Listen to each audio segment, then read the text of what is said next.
Ayyaa guyyaa sanaa jireenya akkanatti eegale Waaqoo Gabbisaa jedhama. Goota waan jedhetti amanu nama xinnaas ta'e guddaa, hiyyeessas ta'e dureessa hunda isaaniiyyuu nama ija tokkoon laaludha. Keessattuu jecha isaa keessaa nama wajjin jiraachuun nama ta'uu qofti gahaadha jedhee nama yaadudha. Nama hojiin hundinuu isa gammachiisudha. Taatoo diraamaa gaggabaabaa illee ta'ee hojjeteera. Akkasumas beeksisaa mana uffataa hojjechuun illee fudhatamummaa guddaa argateera. Waaqoon carraa fi yeroo qabutti bashannanuun isa kan gammachiisudha. Nama hedduun as ga'a jedhee hin yaadne ture. Haa ta'u iyyuu malee kan akka walii laga tokko waraabu jedhu mitiiree. Kophaa koo jiraachuun haa ga'u jechuun hiriyyaa isaa kan akka isaa fakkaattii isaa fuudhuun bara kophaa jiraachuu ga'e jedhe. Haa ta'u iyyuu malee gammachuunsaa kaka'ii balacii ta'ee haati manaasaa baay'ee jaalatu biyya Dubaay hojiif jalaa deemte.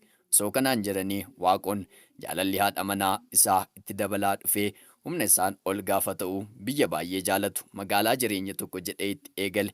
Magaalaa Asallaa keessaa ba'ee haadha manaasaa baay'ee jaalatu barbaacha biyya Dubaay deeme. Maarree hawwiinsaa hawwii taatee hin hafneetii haadha manaasaa faana wal argatee guyyaa har'aa bifa kana fakkaatuun ayyaana du'ee du'aa ka'uu gooftaa keenya Yesuus Kiristoos bara 2017 bifa kana fakkaatuun haadha manaasaa faana dabarsan. Maarree dhaggeeffattoota koo akka ijoollee kanaa hawwiin keessa isiniif haa milkaa'u. Ayyaanni kun ayyaana itti gammaddu. Akkasumas bara keef ifa, guyyaa keef milkaa'ina, galgala keef boqonnaa, halkan keef abjuu, hojii keef eebba, barumsa keef dandeettii, gaa'ila keef jaalala, karaa keef nagaa, sammuu keef ogummaa, kaayyoo keef obsa, deemsa keef milkii, gaafii keef deebii, yaada keef qalbii, seenaa keef mo'icha, fiigicha keef gonfoo, dubbii keef ulfina, ayyaana itti argattu siif haa ta'u. Seenaa kana seenessuun kan simbiraan ga'e ani qaxalee keessaniiftudha. Jalqabarraa kaastanii hamma ammaatti waan na dhaggeeffattaniif kabaji keessan guddaadha. Horaa bulaa deebannaa.